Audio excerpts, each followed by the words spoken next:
consumers who are just going at it with this new technology. And we are in a way, We are the transition generation. We are the ones who didn't have a remote control. We had to get up and change channels. We had like two and a half channels most of the times, all of that. So yeah, I mean, there's a load. So there are 15 people now or 14 people right now, and uh, you know, Dushyant, do we have your permission to start? Yes, please. So, guys, thank you for joining in. And over to you, Sunil and Saurabh. I think we are pretty excited to discuss this, the creative versus Gen AI, one of the most talked about topics. So, thanks for putting this together. Yeah. So thanks a lot, everyone. Before we begin, I just wanted to do a quick introduction. I've known Saurabh for some time. He spent the last 2 decades inside the innards of creative production. He's done films. He's led large digital studios. He's been involved in post production, and today he works with at the intersection of content, workflows, generative AI. I mean, he's kind of somebody who's transitioned from the traditional way of content creation to now using AI, and he's seen how creative work actually gets made, how it can be scaled, how it is sold. And the reason we said we should reach out to him for this is because his perspective right now is very, very useful. He's currently working as the head of Digital Studio India at Edelman, and has previously done stints in Glitch, Vice Media, and Viacom. So before we get into conversation and sort of we head into the part where we start discussing all of that, I'll start with a very simple observation. We at Clairva have been at this for the last 8 months, and we've seen generative AI becoming a very big part of the normal creative work. I mean, it's now, like I was saying earlier, it's like crept into every aspect of it in some way or the other. And it's not because it's revolutionary in theory, or you need to know computer science to use it. It's just simple because it's useful to practice. It writes decent scripts. If you give, saying the most powerful tool that you have is the English language, and the most powerful programming tool that you have is English language. And it also kind of reduces the distance between idea and output. So that changes the economics of what happens. So and what has happened over the last year is that conversations tend to frame this as a replacement. Oh, I'm going to lose my job because AI is going to replace me, and that actually misses the point. Like, technology over the last 20 years has rarely replaced professionals. It has reduced some tasks, removed others, shifted where the value really lives, but it has also reinvented the way people use technology. So the real question was whether creativity would survive, and we're going to cover all of that here, and which part of the execution involves judgment, and what is it that's it. So in today's conversation, we want to talk about a little bit of value, what skills matter, and what industry may be misreading at this point in time as far as generative AI is concerned. So any opening comments before we get into the thick of this discussion? Sunil, firstly, thank you so much for inviting me. I think for me, this is the first time where I'm having a closed door conversation. So I'm hoping that it'll be a very honest and intimate conversation. I think where we can just open up and talk about the fears or the positives that we will be able to see with the generative AI technology. But yeah, I agree with what you're saying, where there is a bit of a ambiguity right now about, at least when it comes to content or creativity.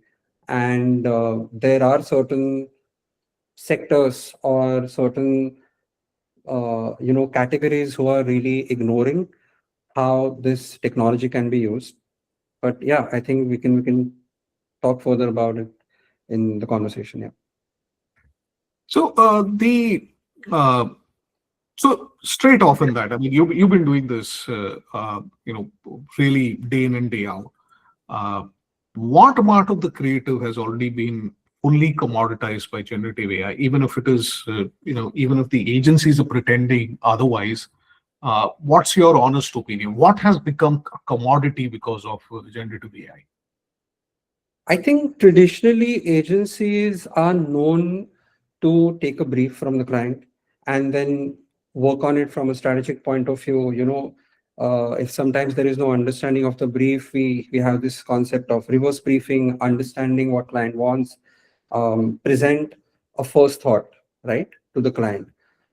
All of that I just spoke about, I'll just kind of summarize it under first draft. The whole concept of creating a first draft has become commoditized now, right? So now we have clients coming to us directly with a very clear understanding of what kind of insights that they have. They do not sometimes need a understanding from your big threes. They already have an understanding of the kind of insights or the kind of um, promotions that they want to talk about through their products. They exactly know the kind of logos that they want to design. So um, all the valuation that an agency used to have through that research, through doing data and understanding a competitive advantage for a client or for their particular brand, has gone out of the window. And I think that's the biggest adjustment that an agency needs to have now, to approach a brief. So essentially what I'm hearing is that we've gone back probably 50, 60 years ago, where the client had the full knowledge of the product and or the service, and the agency would go back and forth with the client, and then somewhere in the middle, the as the custodian of the knowledge base, and now to back to the customer. Is that what is happening? Yes, because of the tools that are there available, be it um, like the research that you want to do. You have ChatGPT, you have Anthropic. Everyone is kind of launching their own agents, and they're focusing on, say, competitive advantage that your brand can have. So all of that knowledge base is already available, and you genuinely don't need an agency understanding or a perspective on your client or on your brand. You already have it, so the first step is already taken care of. So that's exactly what is happening right now. Like, even for example, at least when it comes to content execution, right, you used to have mood boards, you used to have pre-visualization that we call before even going on a shoot. You have a first cut of a logo. We actually had a briefing coming in from one of the biggest clients where they wanted us to design a logo, and these are the kind of briefs that designers look forward to, right? Conceptualizing something out of nothing. But when the brief was received, we actually had three different options created by the client, saying, listen, we already like some of these. How can we build on it? Right? So that's where the things are leading right now. And now how to navigate through that is what we need to learn, or we need to figure out. Yeah. So Mad Men had Don Draper pitch eloquently and win a brief. Now it seems to be the other. Some intern is using some English in a prompt window, and a logo pops out, and then you have to go back to retrofitting the thought into all of that. That's a very it's kind of funny, sad, because the origin where you said that the boundaries between uh, who's the guy who knows what a logo would look like, or what would a logo say, the Yeah. font, the thickness, the thickness, or the styling, the angling, all of that is gone. I mean, even the background, sometimes some of the logos that you see in some of the startups doesn't make sense, but I know that it was done using probably one of the visualization tool. I get your get your point. So poor Don Draper. No, now I personally feel the role reversal has happened where we look at those options shared by client and tell them why possibly they won't work for you, because we know you as a client, or at the same time we know what's working in the industry, what is the kind of feedback that we are getting from the client, because we are also making mistakes, and from those mistakes we have been learning for such a long time. So that's why you need to hear us and listen to us, and that's why you need to work with us. So, what is the new definition of creative excellence then? Would at some point ChatGPT win the Creative Excellence Award that one of the ad shows at Cannes or something like that? And because a tool can generate a decent idea in minutes. So, what is the new definition according to you? You would have, say, 5 ideas or 10 ideas being generated through these platforms. I think what creative excellence does is to figure out what 9 ideas to kill and which that one idea to go ahead with. I think that's what the creative excellence has become. I think it has become all about the kind of clarity that we will have under certain restrictions, under certain constraints, and become an advisor to a client and tell them that, listen, yes, fine, you have this platform and the platform is spitting out 10 different ideas to you, but do you know what is going to work? And giving that assurance and making sure, more than anything, taking that risk to tell them that, listen, out of those 10 ideas, this one is going to be right for you, is the new way of being creative. So does it lead to a standoff kind of a situation, saying the way the client representative saying that my tool has given a better idea than your version of what creative excellence? I'm sure in the last 3 months you have faced some of these. I honestly, I don't think that has changed. I think that used to happen earlier also. Uh, Subjectivity has always been a problem in creative industry, and now it's just that instead of them coming back to us with 2 ideas, they're coming back to us with 15 ideas, which are being supported with these platforms. But yes, there is a standoff happening. There are, I would say, I wouldn't want to use a word waste of time. I would want to say that we are getting opportunity to talk to clients more, only because we are trying to help them understand why certain things work, and also trying to understand their point of view more. Because those 10 ideas are also, in a way, a window to the perspective that they have and the kind of ideas that they want to explore. So it's So, this brings to an interesting, point of view. Like all LLMs or all visual language models, GenAI, Nano Banana, Vio, Kling, whatever else that you have, is basically a mathematical model. It does not really understand, you know, creativity as such, right? Uh, if you go to ChatGPT and say that write me a paragraph in the style of David Ogilvy, it will give you something in that style, right? It is basically regurgitating what it has been trained on, right? So, how many of our users, how many of our clients are really aware of something like this? That it's not a magic box. It's not a human being who's got uh, contextual understanding in its totality. It's just taking something, rehashing it, making it sound good in the correct English, and putting it front of you, which is very different from the way traditionalists have always worked. right. I think, and this is nothing against salespeople or marketing folks, so I'm already sorry. But the thing is, I don't think there are very few people who honestly use a prompt where they say that, listen, I want something out of this platform which sounds like David Ogilvy or which sounds like Piyush Pandey or whatever it is. They have a very practical point of view towards their work and towards their client. And I have a very honest opinion that that's the reason why you need creative folks who will give you those different point of views. And I personally say, and this is a very popular opinion, that we have been copying everything because it already exists. Like all the ideas have already been done. So there is nothing wrong with adapting certain person's style or certain inspirations, right? but how are we using it, and how are we kind of molding those ideas into, from a brand's perspective or from an idea perspective? Because I know I've been constantly talking about brands or clients, but idea is the one which is always going to have a human touch, and the humans are always going to be in the loop, keeping that in mind.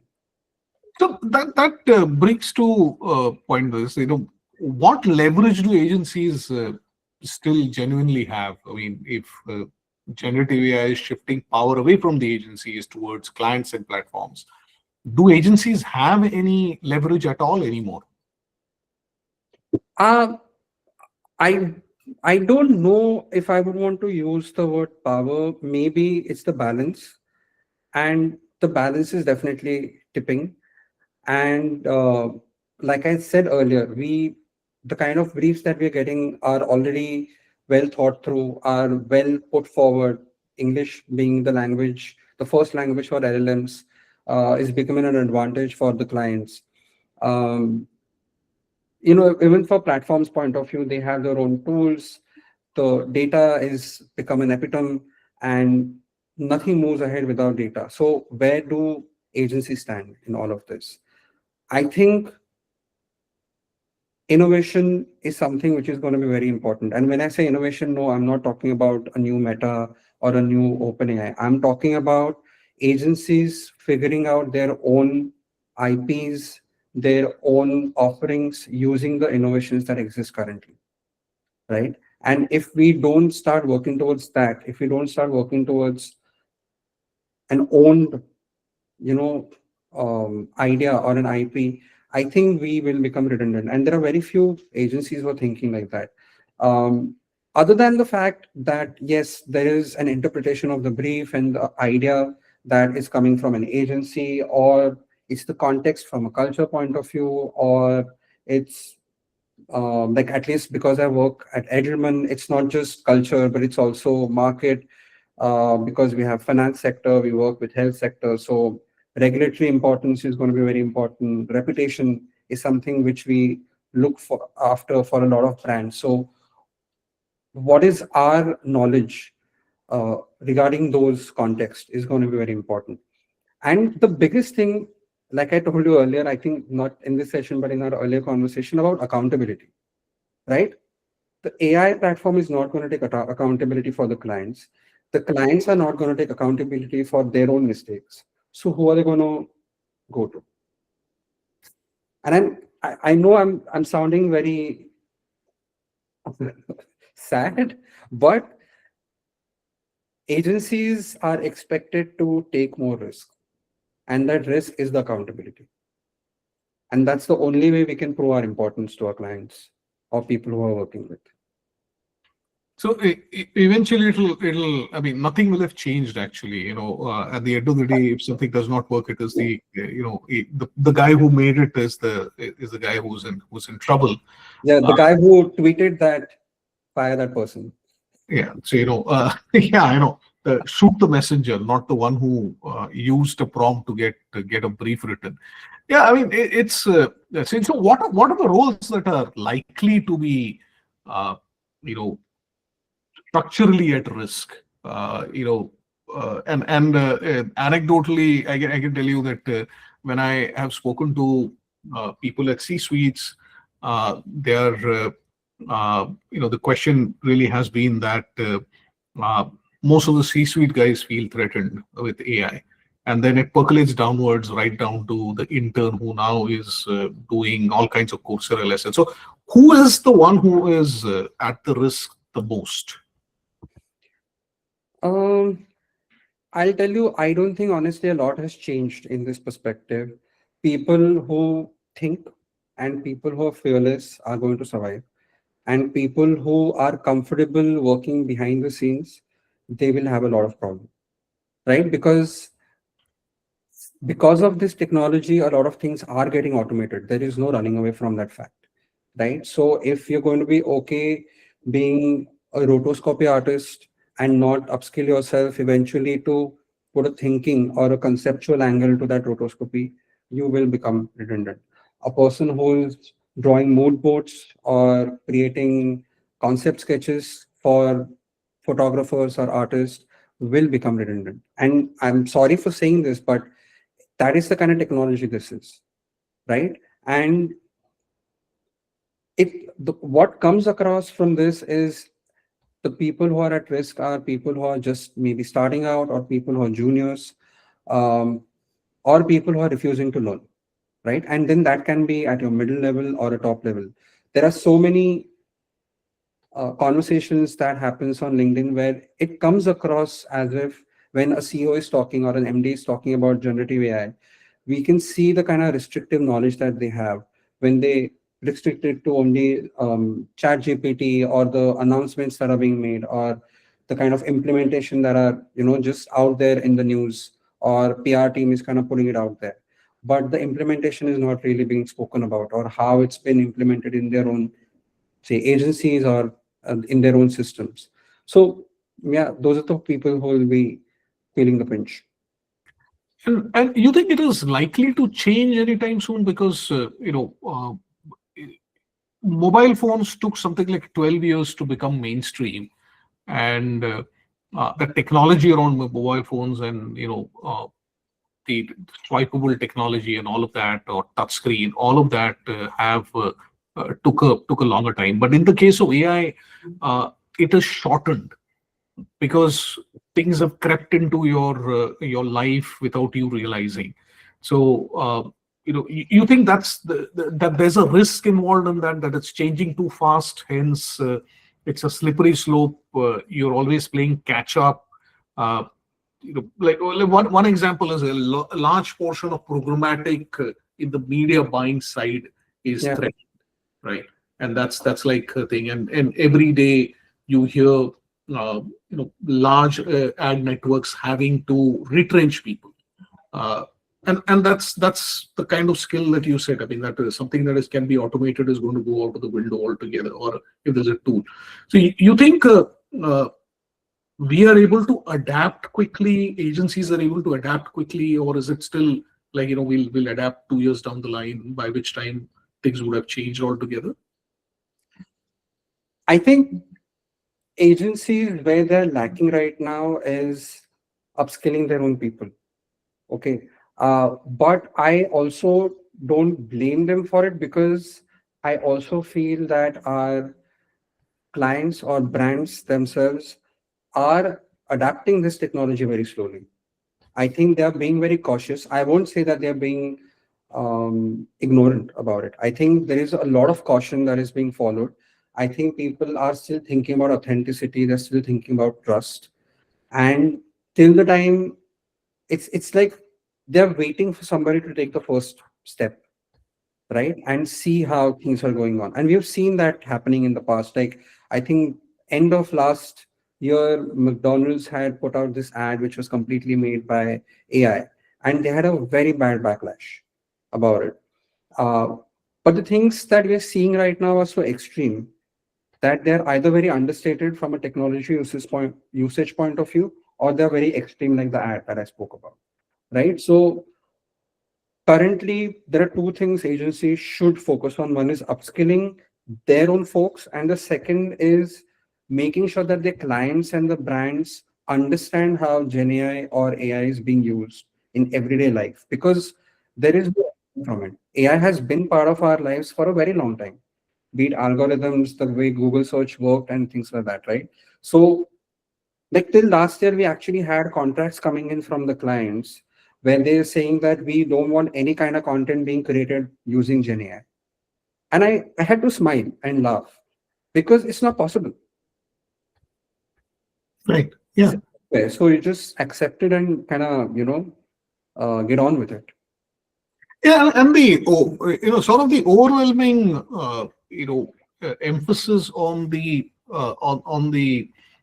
prompt part of it, or rather, you enter something and some magic happens, or Studio Ghibli kind of videos will come out, or images will come out, and there's this Pope wearing Chanel clothes, and Barack Obama in Indian dresses, that kind of gimmicky thing that has happened, that kind of thing. But nobody seems to talk about the infrastructure underneath it. Like even in your work, I'm sure there is a bunch of things that you do using AI to orchestrate your entire workflow.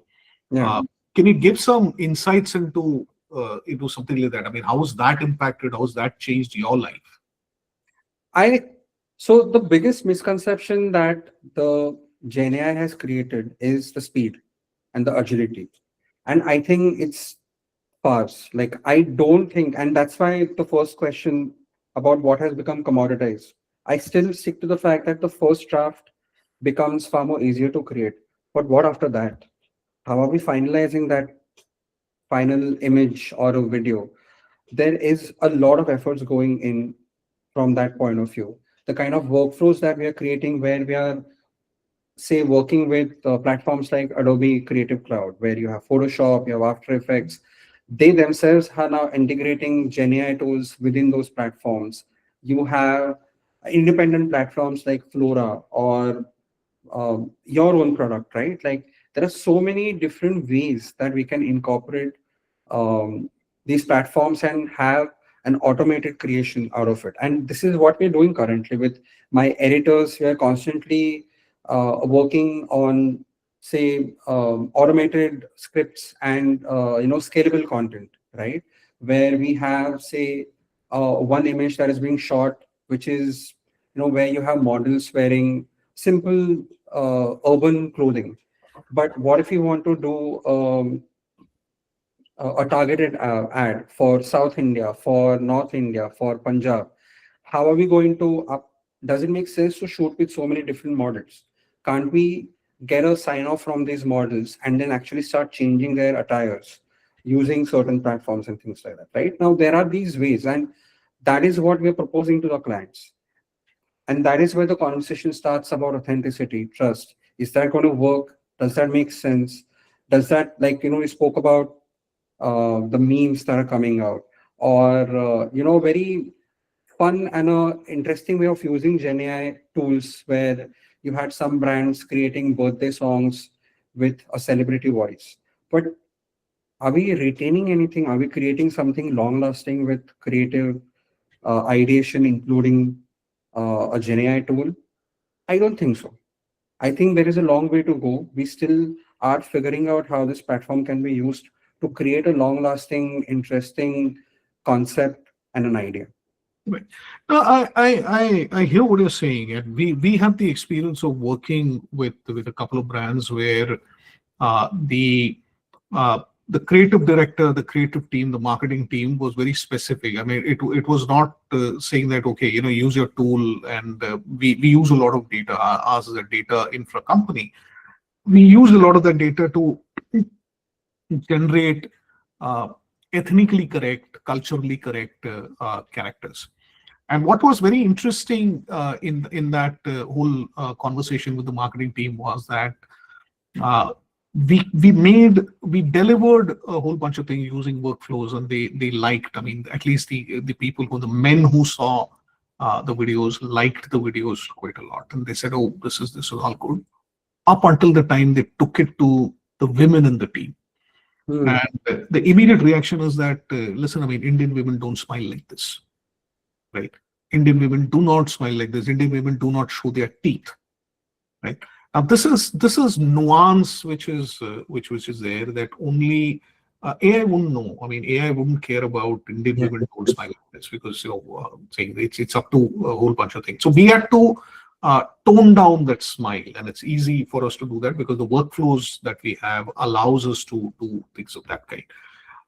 To your point, I think that is something which is not understood by folks on the other side. In fact, folks on both sides of the spectrum. I blame just the client. Even the agencies, right, don't seem to understand. What they expect out of an AI tool is basically vanilla ice cream. You put something out and it comes out, it's passable, it's good enough for a school project or a college project. Okay, can go ahead with it. But the rest of it and the stitching together an entire narrative, that is a whole different game altogether. And I think your point that there are certain certain things that are repetitive that might get taken out, but the nuance is still going to be part. Which brings me to the other question, which is there, like judgment, taste. Are these the real moat, or they are proxies for experience that can be learned, modeled, and scaled? So, your taste in a particular look or your judgment about a certain class of audience liking a creative, uh, do you still have that leverage, or are you going to very quickly be subsumed by a laptop somewhere? I think, and this is, I would look at judgment and taste as advice and curation. And there is a lot of conversation going on about curation, right? Or having a taste in general. Um, I'm not sure if we can use experience very lightly, because when I spoke earlier about why agencies matter, because we have made mistakes, and the inputs or the kind of learnings that we have had, that is the kind of advice that we're going to go back and give it to our clients, right? So that is going to be very important, and that's why the advice and the curation is going to be very nuanced for our clients. So um, two three things like seeing work fail, or the kind of unintended consequences that have come across because of the work that we had done, or the kind of reactions that we have gotten from people. You spoke about how women reacted to the creative that you guys created. That will not be understood by uh, a Gen AI tool, right? And that's why the judgment and taste is going to matter. There is no way for us to codify a human emotion. We can train a model with 100 different ads with the way they're smiling, but there will still be a lot more to explore, a lot more to work towards when it comes to human centric stories and human emotions. Like, Yeah. even to your earlier point, I still feel that we should use GenAI to automate as many things as possible so that the marketing budget can be aligned to human centric stories for clients and for anything else, because that's where you can save. So you can save money with as many implementations of GenAI, but you can put in all the energies and all the budgets into human centric, basically connect with your consumers, and that's where you will never be able to get rid of humans. So we have hope. So this comes. I mean, this is going to be slightly controversial, considering you're from the creative side of the industry. So will this nudge a lot of people? I'm not saying you or people like yourself, but will it nudge a lot of people to do braver work, or will it is going to go and do safer work? Is where is that likely to land? If you ask me, currently in this scenario that we are in, I think it's going to be a safe, simple work. Okay, we are still exploring how these tools are working for us. And when I say we, it's not just creative folks, but also clients, brands, people in general, even marketing, sales, data centric folks who are trying to figure things out for us, getting those insights for us to work on from strategic point of view. But because these models are trained with past knowledge, because they are being made to spit out safe information, we are going to get safe work out of it, right? So till the time we don't, um, and this is where I think humans come in, right? Like, we have our safe information in front of us. Now, how to make it risky is where we come in, right? Till the time we don't, um, come up with polarizing ideas, or till the time we are not willing to take the risk, we are not thinking humanly, right? That's the one thing. I think the second thing is also, we are being cautious, where we are doing a lot of R&D with these tools, but we are underselling it very consciously, because again, of the fear of authenticity and trust. And I think we really need to kind of step beyond that and be brave about, selling these ideas, even though they're supported or created with these tools that we're talking about. And the third thing that I kind of very slightly brushed upon is agility is not going to get figured out with these tools. You can't hold chat gpt or uh, I don't know, any of these mid journey and things like that to equate to speed or the kind of turnaround time your final output is going to have. That's not going to be possible. We're still going to take as much time to come out with a most effective and a creative that is going to make a lot of difference in our lives. Yeah. I think one of the folks that we were talking to, and we asked, and we were doing some work for them.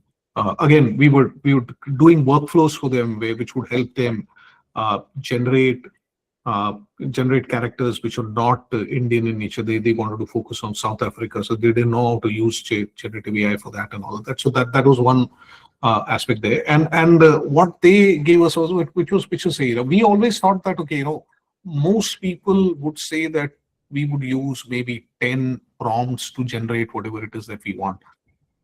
For a lot of them, that 10 prompt is a tough one. We are edging towards 250, 300 prompts at any given moment to get a 30-second video out. Yeah. Right? And if it is one person who's sitting and doing 350, and each of those outputs is 5, that's a massive amount of judgment call that you need to take, right? Which is more work than what you would do in the regular traditional sense, right? Yes. And that is something that is missed out altogether. I think the pushback is happening because of some of those misconceptions which are there, which hopefully will resolve as people like yourself will educate more of both sides into accepting that magic is not going to happen. I think, see, with the current crop of these platforms that we have, right? I think they are made for general public. Okay, in a way it's an open source model that has been put forward. What we really need to do is how are we going to customize that for creative folks so that they can actually speed up the process. Are we studying the existing editing tools or animation tools, and are we adapting those ways of working into these platforms, right? Like we're very slowly seeing these node-based ways of working in GenAI, where you have certain platforms who are actually creating. And I know a lot of people won't understand node-based ways of working, but we have platforms like Flora, and we have platforms like individual agencies have developed. I don't want to talk about them, but they are actually looking at solving problems for specifically for creative folks. And when I say creative, that's everything from an art director, a photographer, an editor, an animator, or a film editor, right? Will they be able to automate certain processes that they are used to? And can they use those platforms where you have multiple choices of models? You have Mid-Journey, you have DALI, you have Runway, you have everything else. It's kind of consolidated under one platform, and that's being used to, come up with different content types. So I think that's also where we need to think about. Yeah, I think one of the things that we started doing was, we started training open source models for specific use. So, you could do micro models for a brand, which is trained on the brand's color palette and styling and camera angles and all of it. And some of these brands have started working in terms of giving us 5 years of historical data, which is safe with us, and the model is built on top of that. So it's always specific to what they want. And then there is workflow. I mean, you want to generate characters, you want to place jewelry, or you want to place objects, change, all of that comes on that.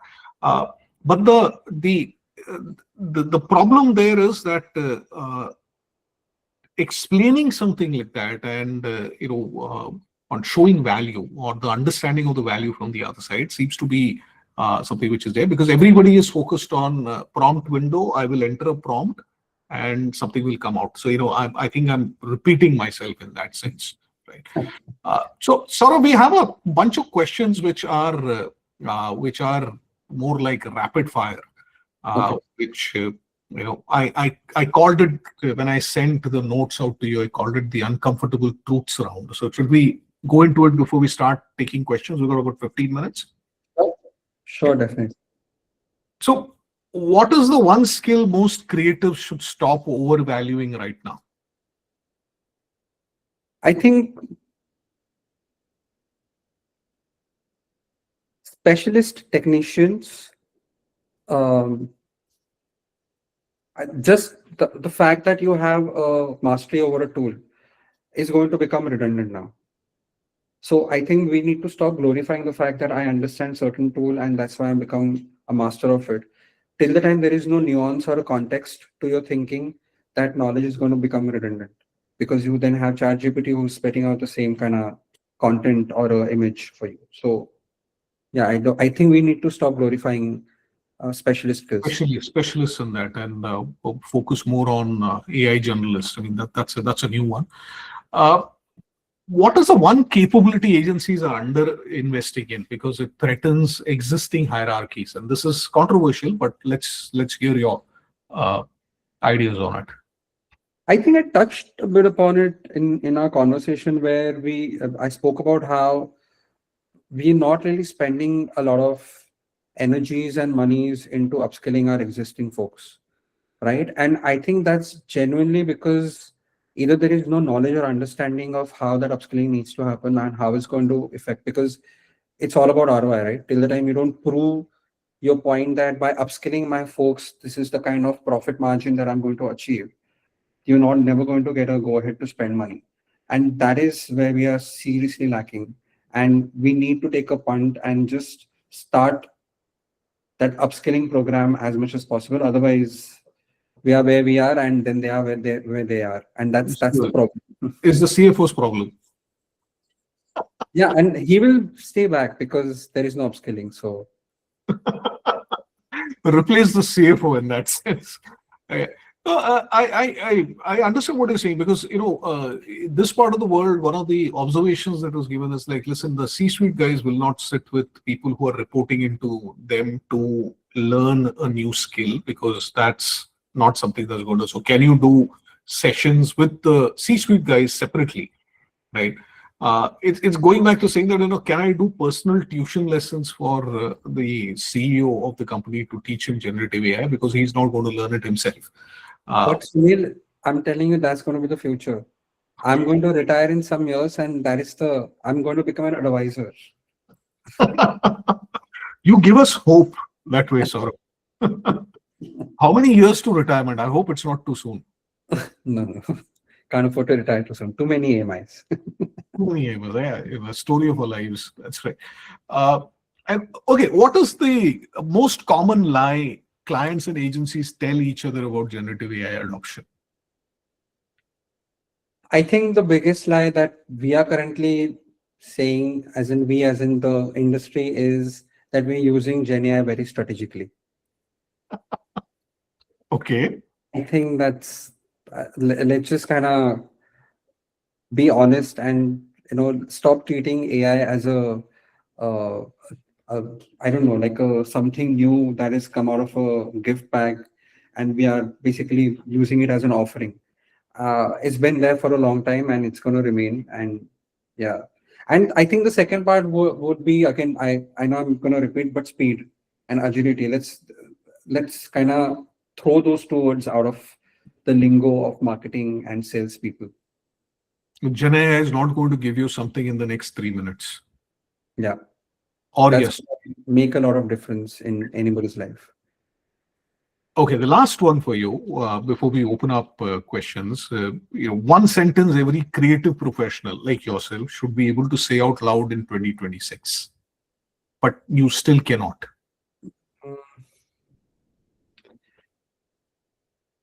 I think I would say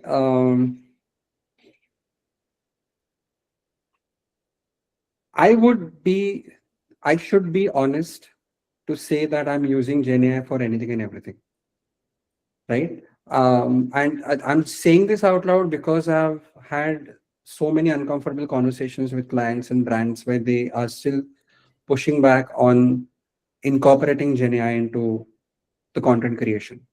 And I think till the time we are not honest about it, that there is no other way but to make GenAI or AI as a partner, if not a whole and soul. Um, yeah, it's going to be an uncomfortable path. Okay, I think we are ready for questions, Saurabh. So, any questions anybody has for Saurabh?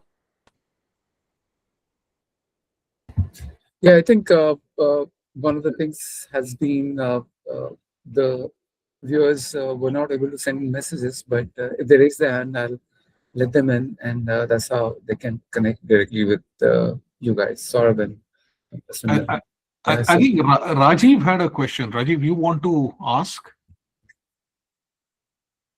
Yeah, Rahul, go ahead. one second. Just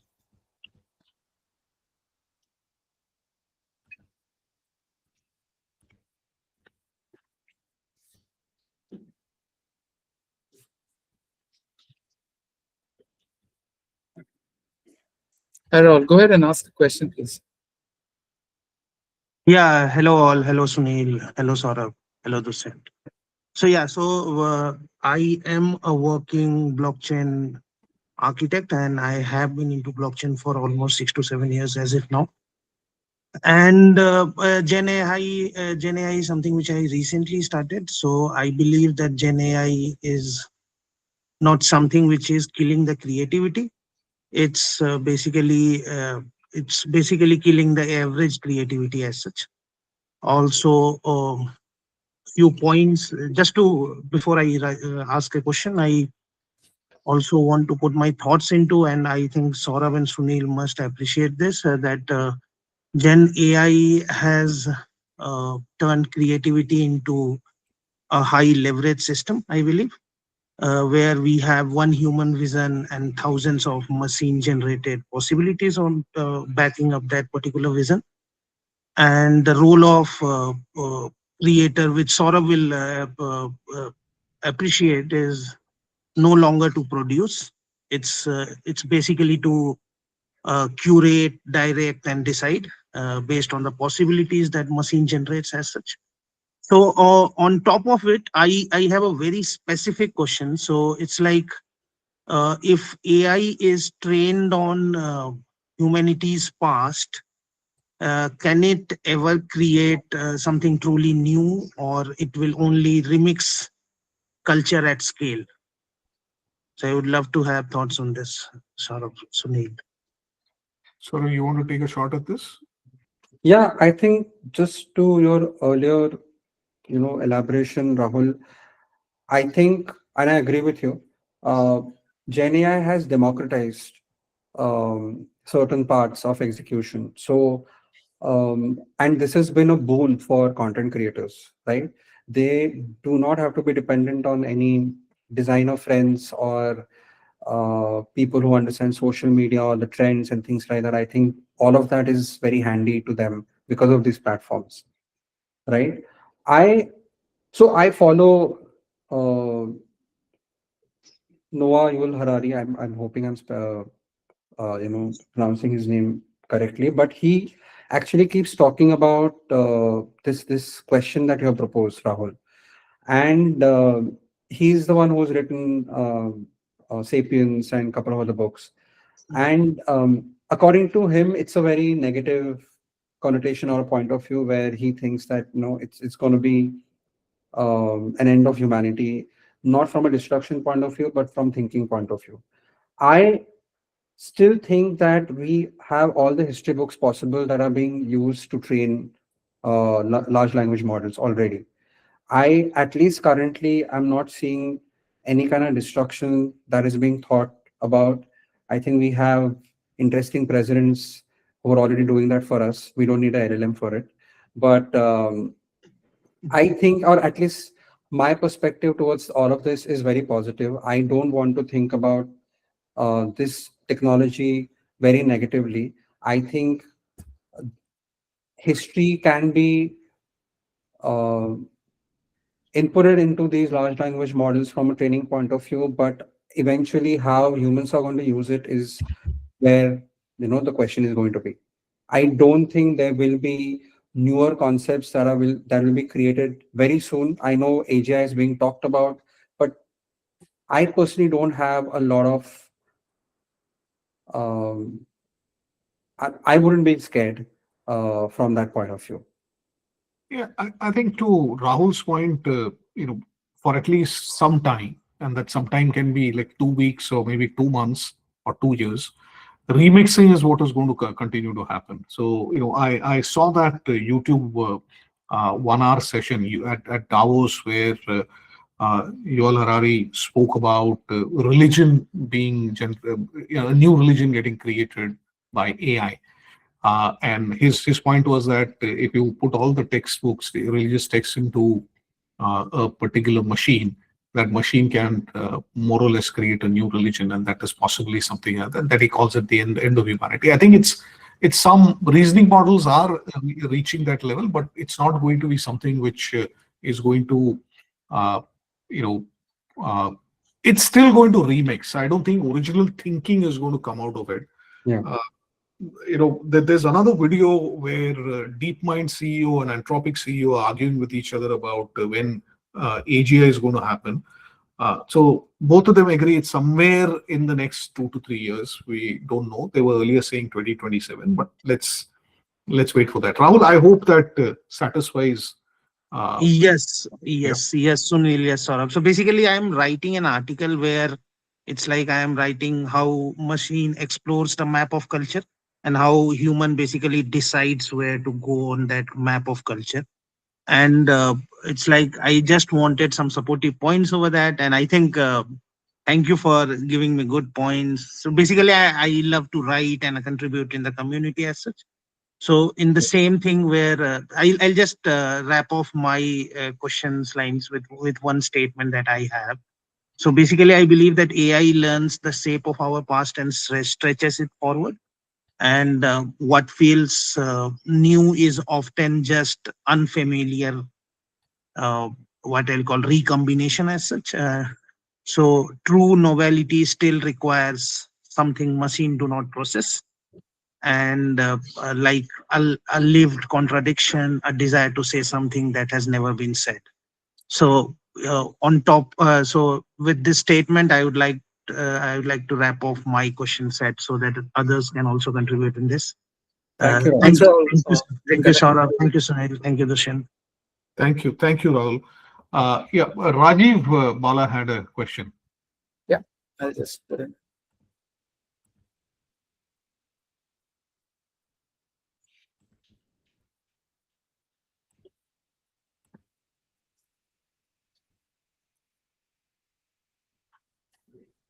Did we change some settings somewhere?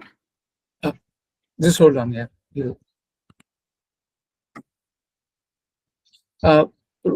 Rajiv, you'll have to accept to be a contributor, and then I can let you in. So a link would have been sent to you, and the moment you accept it, you can be invited into the speaker room.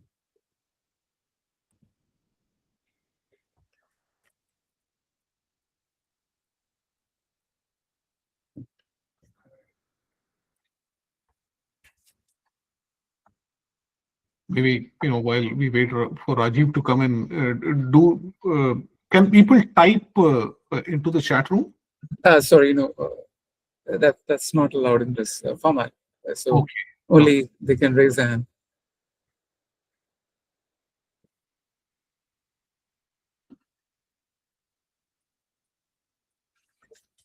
Then I think Rajiv is not coming into the chat room, so maybe we can. It's been almost an hour now. Do you think we should wind up, Saurabh? Yeah, sure. And honestly, if anybody has questions, maybe they can just share it also later. I'm more than happy to get back to them individually also. Not a problem. Yeah, absolutely. I think this was interesting, Saurabh. Thanks a lot for making time, and thanks for the comments and the conversation that you've done. I think your point of view for leading creative production at a scale, and how it is getting used and perceived is very, very valuable. So thanks a lot for your time, and look forward to interacting with you again very soon. So maybe we'll do a follow-up session in a couple of months' time on where the journey has taken you. Yes, definitely. But thank you for inviting me for this conversation. I think it's a very interesting format. Would love to do it more. So And thanks everyone else for joining in. And if you have any questions, please do send it to us.